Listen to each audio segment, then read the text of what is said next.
Good morning friends. Welcome to today's lecture of LEL and UL.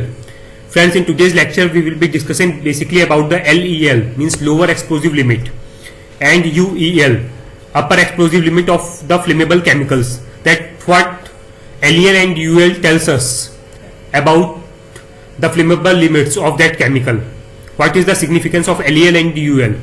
So friends, before starting this lecture, if you like my lecture, then subscribe my channel and share it with your friends also.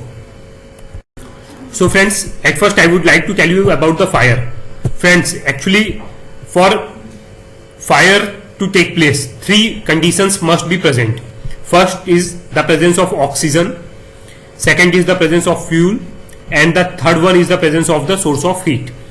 So friends, always remember that for fire to take place at any place, three conditions must be satisfied. One is the source of ignition or heat, second one is the fuel, and the third one is the oxygen. If any one of these are not present, then fire cannot take place. Basically this is known as the fire triangle. So friends, I am not describing this in detail because I would be covering this in a separate topic. And friends, the ratio of the fuel and the oxygen, it varies as per the combustible gas or vapor. So friends, always remember, for fire to take place, three basic components are required: oxygen, source of heat, and fuel. So friends, now we will be discussing about the LEL. So friends, LEL is basically the lower explosive limit. So friends, lower explosive limit means the lowest concentration in percentage of a gas or a flammable liquid vapors in air that is capable of producing a flash of fire in presence of a source of ignition. So friends, I am again repeating, lower explosive limit is basically the minimum concentration of a gas or the vapors of a liquid that has the capability of producing a flash of fire if a source of ignition is given to it. So friends, always remember that if we go below the LEL, then fire doesn't take place. Why it doesn't take place, that I will be covering in next slides. Similarly friends, if we talk about the UEL, means upper explosive limit. So friends, always remember that this is the maximum concentration at which a gas or the vapors of a particular liquid catches fire.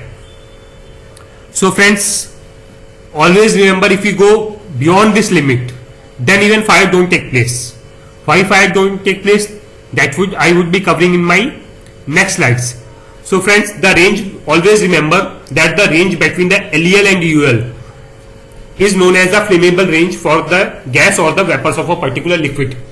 Friends, always remember that fire takes place in between LEL and UL, because most of the person have confusion in this. Friends, below LEL fire doesn't take place, and upper UL fire doesn't take place. Fire always takes place in between LEL and UEL only. So friends, for clearing this, I am moving to next slide. Friends, see this diagram. Actually in this diagram you can see that here is the explosive range. Here the lowest value, that is basically LEL. Here the highest value, that is basically UEL. So friends, always explosion takes place in between LEL and UEL, as this diagram shows. If we go below the LEL, then what happens friend, the concentration of that particular gas or the vapors of a liquid is too low, that fire cannot take place. And if we go beyond this limit, the highest limit, then at that limit the concentration of that particular gas or the flammable vapors are too much, that oxygen becomes insufficient for fire to take place. So friends, always remember that fire takes place in between LEL and UEL only. Above LEL and below UL, fire doesn't take place. Fire takes place only in between LEL and UEL only. So friends, moving to next slide. Here is an example of ammonia.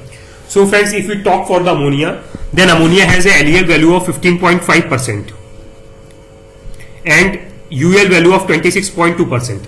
So friends, always remember, if at a particular place I have the concentration of ammonia in between 15.5% to 26.2%, then only there is chance of fire to take place. if the concentration of ammonia is below 15.5%, then even fire don't take place, and if the concentration goes beyond 26.2%, then even fire don't take place.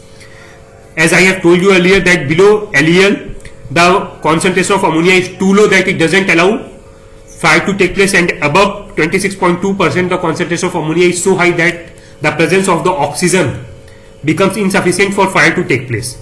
So friends, always remember that fire takes place in between LEL and UEL only.